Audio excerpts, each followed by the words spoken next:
Hello friends, मैं हूं समीर और आपके लिए लेकर आया हूं एमटीएस के बेस्ट सिलेक्टेड क्वेश्चन मैथ का, जो आपके एग्ज़ाम के लिए काफ़ी हेल्पफुल होगा। यस, एमटीएस या एसएससी ने अपना पैटर्न ही बिल्कुल चेंज कर दिया है। क्वेश्चन बैंक से ज़्यादा बेनिफिशियल है कि हम टारगेट कर करके क्वेश्चन बनाएं कि किस टाइप के क्वेश्चन पूछे जाते हैं तो ज़्यादा फ़ायदेमंद होगा। क्योंकि क्वेश्चन बैंक से आप इंग्लिश पढ़ लीजिए या कोई भी सब्जेक्ट पढ़ लीजिए, कोई ख़ास फ़ायदा होने नहीं जा रहा है। तो एक गेस किया हुआ क्वेश्चन, जो सिलेक्ट किया हुआ क्वेश्चन है, काफ़ी मेहनत के बाद हम लोग सेलेक्ट करते हैं और आशा है कि इस तरह के क्वेश्चन आप करेंगे और इस तरह का क्वेश्चन ही एमटीएस में पूछा जाएगा। ठीक है, चलिए देखते हैं। आप अपने लेवल से बेस्ट कीजिए, मैं अपने लेवल से बेस्ट दे रहा हूँ। ठीक है, आशा करते हैं आप भी मेहनत कर रहे होंगे। अगर आप क्वेश्चन बनाना चाहते हैं तो पहले पाउज एक बार कर करके खुद बनाइएगा, उसके बाद देखिएगा कि मैंने कैसे बनाया है, सही या गलत है। ठीक है, तो चलिए देखते हैं। पर इसके पहले एक बात आपसे कहना चाहेंगे कि जो पहली बार इस चैनल पर आए हैं तो प्लीज़ चैनल को सब्सक्राइब कर लीजिए, ताकि हमारा नया वीडियो आपको मिलता रहे। ठीक है, चलिए देखते हैं। देखिए, कह रहा है कि 27 संख्याओं का औसत 60 है। हम जानते हैं कि औसत का मतलब क्या होता है। कुल संख्याओं का योग, कुल संख्याओं का योग बटा कुल संख्या। ठीक है, अब देखिए यहाँ क्या दिया हुआ है, 27 संख्याओं का औसत 60 है। औसत दिए हुए कि 60 है, कितनी संख्याओं का, कुल संख्या है 27, तो हम यहाँ से योग निकाल सकते हैं। ठीक है, तो यानी कि 27 जो संख्या है, 27 संख्या का योग कितना हो जाएगा, इसको जब आप गुना करेंगे 27 और 60 को, तो आएगा आपको 1620। ठीक है, अब कह रहा है कि यदि एक संख्या बदलकर 28 के बजाय कोई संख्या रहा होगा 28, कह रहा है कि 82 इसको कर दिया, मैंने पलट दिया गया। ठीक है, अब पलट दिया गया तो कितना अधिक कर दिया गया, जरा देखिए तो कितना अधिक, 28 था उसको 82 कर दिया तो कितना अधिक हो गया। तो 12 में से 8 4 और 7 में से 2 5, यानी कि 54 अधिक कर दिया गया। ठीक है, तो 54 अधिक कर दिया तो इस संख्या में 54 जोड़ दीजिए। ठीक है, देखिए 4 5 2 7 6 1। ठीक है, यानी कि इतना बढ़ करके इतना हो जाएगा। जो 28 की जगह 82 कर दिए तो बढ़ेगा, क्योंकि संख्या तो 28 कम है, 82 अधिक है, तो बढ़ा। और जब बढ़ गया तो टोटल देखें कि कितना बढ़ा। अब कह रहा है तब बताइए कि औसत अब कितना हो जाएगा जब बढ़ गया तो 28 की जगह 82 कर दिया गया। ठीक है, संख्या तो उतना ही रह गया 27 ही, 28 की जगह 82 ले लिया गया, संख्या 27 रह गया, तो 27 से भाग दीजिए। हम जानते हैं कि औसत बराबर कुल संख्याओं का योग, ये कुल संख्याओं का योग है, और बटा कुल संख्या, तो कुल संख्या 27 है, और इसको जब आप काटिएगा तो ये आपका आएगा 62। ठीक है, यानी कि आपका आंसर है सी। ठीक है फ्रेंड्स, आज थोड़ी तबीयत ठीक नहीं है, इस वजह से आपको बेहतर ढंग से हो सकता है नहीं बता पाए, लेकिन कोशिश करेंगे। ठीक है, चलिए नेक्स्ट देखते हैं। 500 फीट लंबी एक रेलगाड़ी, देखिए कोई रेलगाड़ी है। ठीक है, बना देते हैं रेलगाड़ी, समझिएगा। एक प्लेटफॉर्म है। ठीक है, इसको क्या 10 सेकंड में पार कर जाता है। कितना सेकंड में, 10 सेकंड में। ये लंबाई कितनी है, 500 फीट, और प्लेटफॉर्म की कितनी लंबाई है, 700 फीट।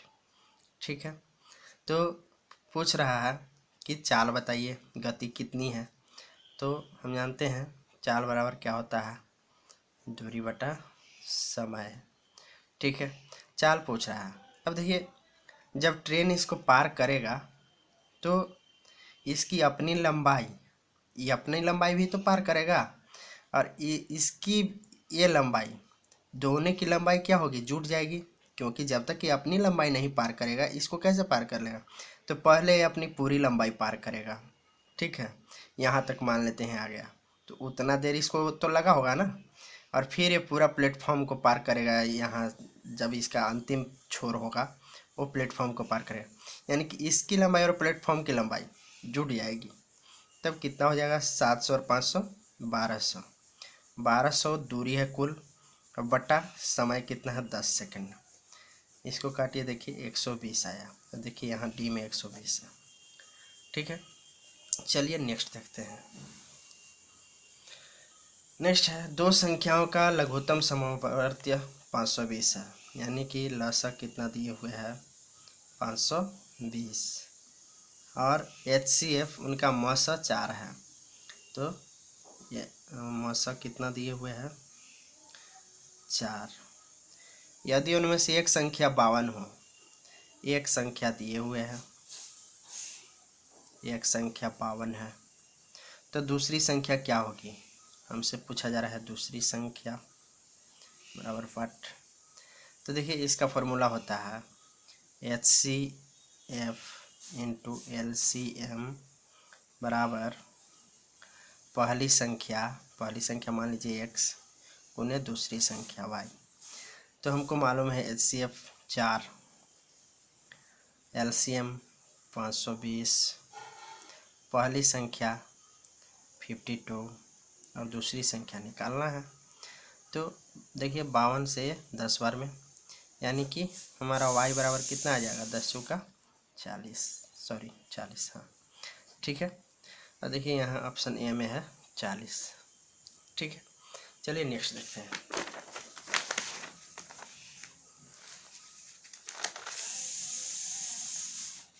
देखिए कह रहा है कि एक दूध वाले ने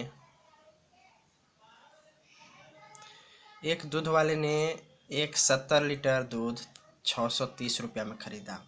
70 लीटर दूध कितना में 630 रुपया में खरीदता है और उसमें 5 लीटर पानी मिला दिया। 5 लीटर तो दूध बढ़ न गया जी, तो अब कितना हो गया, पानी मिला गया तो दूध बढ़ेगा, दूध नहीं मतलब जो भी पूरा मिक्सचर बढ़ेगा, तो 75 लीटर हो जाएगा। ठीक है, अब कह रहा है कि अब इसको कैसे बेचता है 9 रुपये प्रति लीटर। 9 से गुना कीजिए, कितना हो जाएगा 9 पचे 45, 4 और 9 सत्ते 63 और 4 67। चलिए ये आपका हो गया 675 रुपया में। अब इसी दूध को पहले ख़रीदा था 630 में, अब बेचेगा कितना 675 में। ठीक है, तो पूछ रहा है कि दर पर बेचने से उसे कितने प्रतिशत का लाभ होगा। तो 675 में से 630 घटाइएगा तो वह इसका लाभ निकलेगा 5, 4 यानी 45 रुपया इसको लाभ होगा। और हम जानते हैं कि लाभ प्रतिशत बराबर क्या होता है, लाभ गुने 100 बटा क्रय मूल्य। ठीक है, तो लाभ कितना है 45 गुने 100 बटा क्रय मूल्य कितना है 630। ठीक है, देखिए काटिए, कितना से काटिएगा, चलिए छोटा से काटते हैं। 15 या 45, 3 6 1, 3 5 15, 3 7 21, कितना आएगा 50 बटा 7। और इसको जब आप कन्वर्ट कीजिएगा तो आपको आ जाएगा 7.1 बटा 7। पूर्णांक में जब कन्वर्ट कीजिएगा 7 50 बटा 7। देखिए डी में ऑप्शन है। ठीक है, चलिए नेक्स्ट देखते हैं। कह रहा है कि 12 मीटर लंबे, 8 मीटर चौड़े तथा 9 मीटर ऊंचे कमरे में रखने वाले सबसे लंबे खंभे कितने हो सकते हैं। कोई कमरा है, ठीक है, कोई कमरा है, कह रहे कि सबसे लंबा कोई लाठी रखना है या कुछ भी चीज़ खंभा रखना है, तो सबसे लंबा खंभा क्या तिरछा तिरछी हटेगा। ठीक है, ऐसे कोई रखा गया है।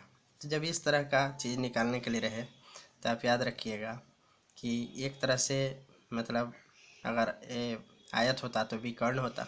ठीक है, तो इस तरह का जब निकालना रहे तो हम लोग क्या करते हैं, रूट अंडर और जितने भी भुजा दिया हुआ है वो सबको क्या करते हैं कि 12 का स्क्वायर जोड़ 8 का स्क्वायर जोड़ 9 का स्क्वायर, और इसको जब आप सोल्व कीजिएगा तो ये आपका आ जाएगा कितना 144 जोड़ 64 जोड़ 81, और इसको जब जोड़िएगा तो ये कितना आएगा, ये आएगा आपका 289।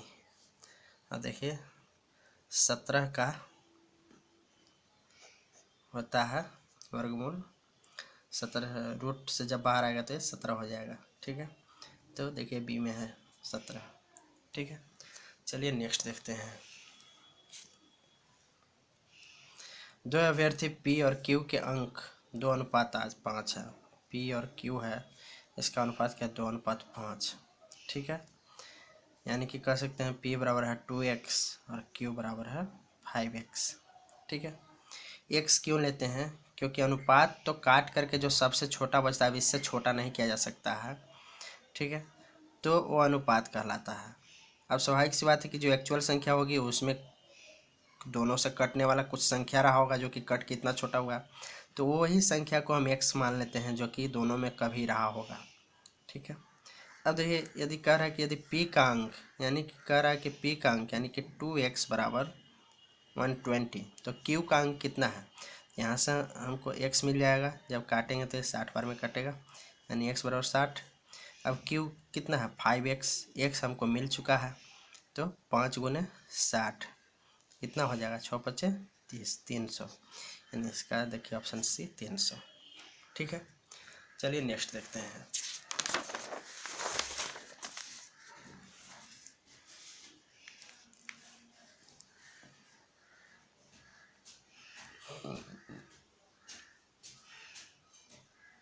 कह रहा है एक अर्धवृत्ताकार खिड़की का व्यास 63 सेंटीमीटर है।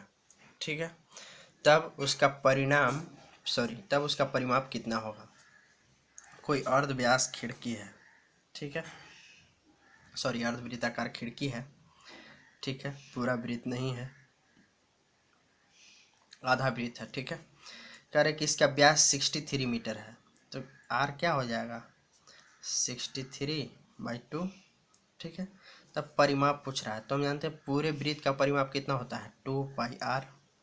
ठीक है, तो आधा वृत्त का कितना हो जाएगा πr, पूरे वृत्त का 2πr, तो आधा वृत्त का πr। ठीक है, और हम जानते हैं कि πr इस क्या कहते हैं पूरे वृत्त का परिमाप। ठीक है, ये हो गया अर्ध परिमाप, मतलब आधा क्या कहिए सर्किल का आधा माप। ठीक है, आर्च, तो 22/7 और आर कितना है 63/2। ठीक है, अब इसको सॉल्व कीजिए, तो इसको जब सॉल्व कीजिएगा तो कितना आ जाएगा 7×9 = 63, ये 11, यानी कि ए हमारा जो आया इतना आया कितना 99। ठीक है, और हम जानते हैं कि पूरा कितना है 63, तो 99 और परिमाप का मतलब होता है कि चारों ओर का माप, तो हमारा खिड़की तो इतना है, तो इतना दूर तक के तो हम निकाल लिए, और ये भी तो होगा ना, परिमाप का मतलब चारों ओर का माप, तो इतना 99 मिला, ये पूरा करा के 63 है, तो 63 जोड़ दीजिए, 9 3 12 9 6 15 1 16, 162 देखिए बी में है। ठीक है, चलिए नेक्स्ट देखते हैं।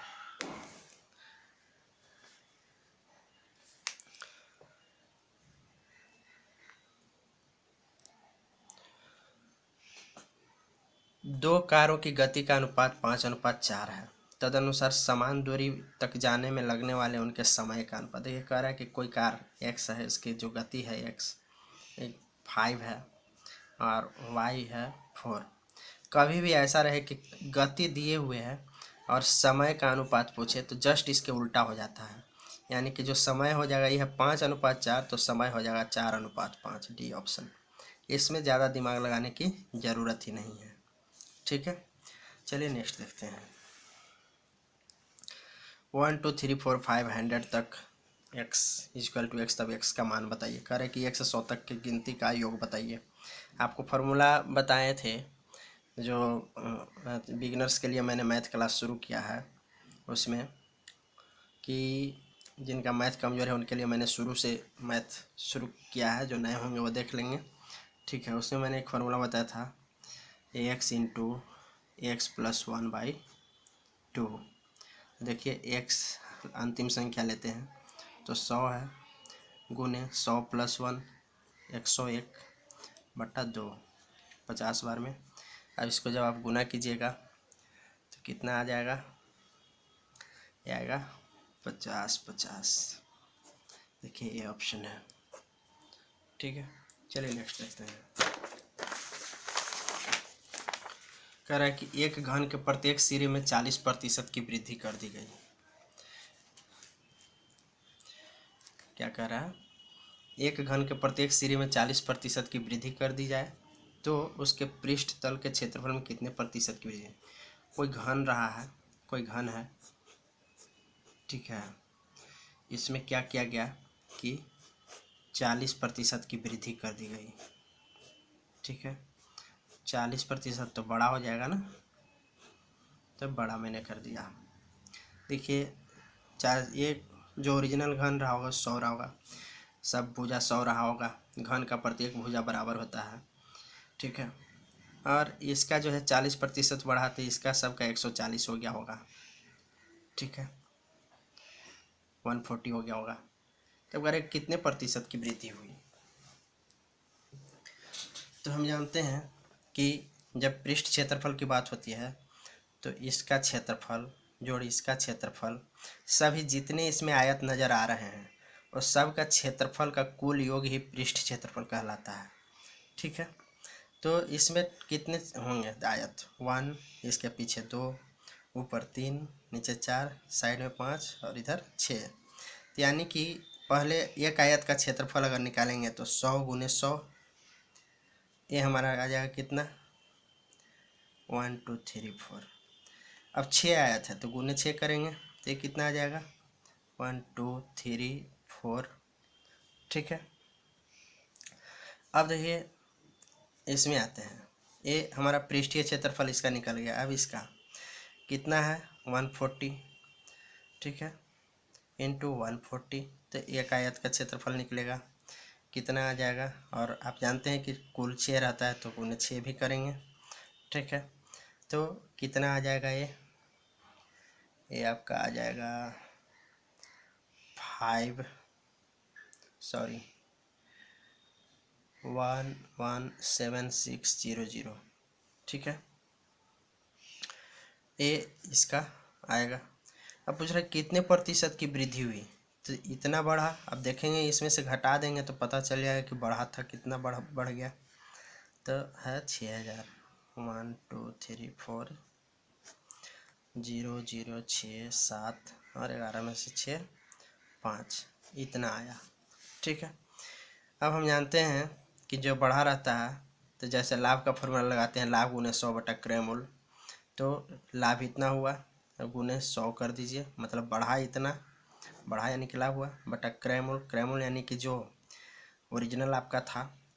और ये नहीं समझिएगा ये लाभ हानि का क्वेश्चन है, मैं समझाने के लिए ऐसा बोल रहा हूँ। एक एक नियम से भी हम लोग इसे कर सकते हैं। ये 4 0 से 4 0 खत्म। अब इसको जब आप काटिएगा तो कितना बार में कटेगा, ये कटेगा आपको 96 बार में। देखिए 96% की वृद्धि होगी, तो डी आपका आंसर है। ठीक है, चलिए नेक्स्ट देखते हैं। नेक्स्ट में क्या है, एक दुकानदार अपनी चीज़ों का अंकित मूल्य उसके लागत मूल्य से 15% अधिक रखता है। अंकित मूल्य मान लेते हैं 100 रहा होगा। ठीक है, अब कह रहा है कि अंकित मूल्य उसके लागत मूल्य से 15% अधिक रहे। लागत मूल्य उसको 100 रहा होगा, लागत यानी कि जितना में वो खरीदा होगा 100 रुपया में, ये रखता है कितना, 115 रुपया रखता है, 15% अधिक रखता है। और फिर क्या करता है कि 20% का छूट देता है, तो 20% छूट यानी कि 80% में बेचता है, तो 80 बटा 100। इसको काटिए और सॉल्व कीजिए। 5 दूना 10, 5 कितना, 5 दूना 10, 5 3 15, 2 चौका 8, कितना हो जाएगा, 23 चौक 4 3 12, 4 दूनी 8 1 9। हानि कितना प्रतिशत, 92 रुपया में बेचा, खरीदा था 100 रुपया में, हानि कितना प्रतिशत हुआ, 8%। चलिए नेक्स्ट देखते हैं। नेक्स्ट कह रहा है कि 498 किस संख्या से 17% कम है। संख्या नहीं मालूम है, वही मालूम करना है। एक्स का 17% कम यानी कि कितना होगा, 83 होगा। 83/100 इज इक्वल टू 498 होना चाहिए। तो एक्स मालूम चल जाएगा। ठीक है, ये कितना बार में काटेगा, 6 बार में, यानी कि एक्स बराबर एक तिरछा तिरछी गुना कीजिएगा तो 600। देखिए 600 सी में है। ठीक है, चलिए नेक्स्ट देखते हैं।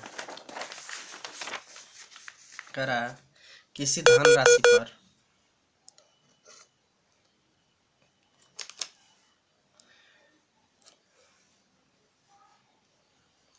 किसी धनराशि पर 5% वार्षिक दर पर 2 वर्षों के चक्रवृद्धि ब्याज और साधारण ब्याज का अंतर 1.50 रुपया है, तो वह धनराशि कितना। देखिए एक फार्मूला याद रखिएगा, जब इस तरह के रहे, साधारण ब्याज और चक्रवृद्धि ब्याज का अंतर दिए हुए रहे या इस तरह का चीज़, तो एक फार्मूला याद रखिएगा कि R बराबर √D/P × 100। ठीक है, अब इसमें से कुछ ही पूछ सकता है, कभी डिफरेंस पूछ देगा, डी मतलब डिफरेंस, घटाओ जो अंतर है, अभी राशि पूछ रहा है, कभी रेट पूछ सकता है। तो देखिए जब इसको हम क्या करेंगे, पहले हम रूट हटा लेते हैं, तो R² दोनों साइड स्क्वायर करेंगे, दोनों साइड स्क्वायर करेंगे तो कितना हो जाएगा, D/P इंटू ये कितना हो जाएगा 1 2 3 4। ठीक है, हमसे निकालने के लिए कहा जा रहा है P, तो P निकालेंगे तो ये हो जाएगा D बाई, यहाँ ये अपर में आपस में इंटरचेंज हो जाएंगे, इंटू 1 2 3 4। ठीक है, अब देखिए डिफरेंस कितना दिए हुए हैं, तो 1.50 बटा R है 5 और स्क्वायर करना है तो 25 हो जाएगा। 5 × 5 25 × 1 2 3 4। दशमलव हटा दीजिए तो नीचे 2 अंक आप 0 बैठा सकते हैं। अब कटने वाला चीज़ को काटिए, 25 चौका 100, 15 चौका 60, 600। देखिए यहाँ ए में है 600। चलिए नेक्स्ट देखते हैं। नेक्स्ट है 21 चीज़ों के बेचने पर हुई हानि, उनमें 3 चीज़ों के विक्रय मूल्य के बराबर है। कोई चीज़ था 21 वो, इस 21 में से उसको क्या हुआ, 3 चीज़ के बराबर हानि हो गया, तो हानि प्रतिशत क्या है। ऐसा कंडीशन में क्या करना है, दोनों को जोड़ देना है, तो कितना हो जाएगा 24। अब आपको हानि प्रतिशत का मतलब होता है, हानि प्रतिशत बराबर होता है हानि गुने 100 बटा क्रय मूल्य। ठीक है, तो क्या करेंगे, हानि 3 वस्तु की हानि गुने 100 बटा 24 कर देना है। ठीक है, सीधा सा समझिए कि 21 रुपया है, 3 रुपया की हानि हुआ, 24 रुपया में कोई चीज़ खरीदा होगा वो, और 21 रुपया में बेचना पड़ गया, यानी 3 रुपया की हानि हुआ। तो कहने मतलब क्रय मूल्य 24 पड़ा, चीज़ की जगह आप रुपया मान लीजिए तो आसान रहेगा। अब देखिए इसको सॉल्व कीजिए, 3 × 24 कितना हो गया, 2 चौका 8, 2 पच्चे 10, 50, 2 दूनी 4, 25, यानी 12.1/2। 25/2 को सॉल्व किया तो 12.1/2 आता है, सी ऑप्शन है। ठीक है, चलिए अंतिम देखते हैं। अंतिम कितना, 2 प्लस, देखिए यहाँ पर 6√3 है, तो हम इसको ऐसा कर सकते हैं कि यहाँ भी √3 से कर दे और यहाँ भी √3, √3 गुने √3 3 हो जाएगा, 3 दूना 6 हो जाएगा, यानी कि 2√3 प्लस यहाँ क्या करते हैं कि चलिए उतार देते हैं, एक स्टेप अच्छा रहेगा, 1/2 प्लस √3। अब इसमें क्या करते हैं, गुना कर दे रहे हैं, 2 माइनस √3 से और 2 माइनस √3 से। ठीक है, प्लस 1/√3 माइनस 2, इसको गुना करिए √3 प्लस 2 से, √3 प्लस 2 से, तो ये इसको लिख सकते हैं 2 + 2 √3 प्लस कितना हो जाएगा, ये तो देखिए ए प्लस बी इंटू ए माइनस बी है, और ए प्लस बी इंटू ए प्लस बी इंटू ए माइनस बी का और होता है A² माइनस B²। A² यानी कि ए है 2, तो 2 दूना 4, माइनस B² तो B तो रूट में है 3, यानी कि 1 बचेगा।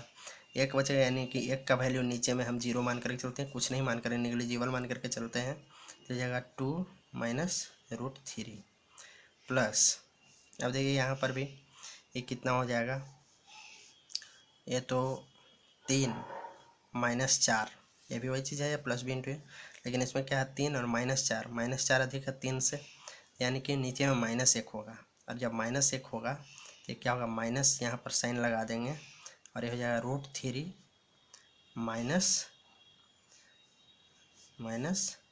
-2, ठीक है, ये चीज़ होगा। ज़रा सा बढ़िया सॉल्व कर लें, ये तो 2√3, हाँ देखिए यहाँ क्या है, -3 दो गो √3 यानी 2√3, और यहाँ +2√3, ये दोनों क्या हो जाएगा, आपस में कट जाएगा, अरे +2 है -2 कट जाएगा, बचेगा क्या 2, और देखिए आपका आंसर यहाँ डी है 2।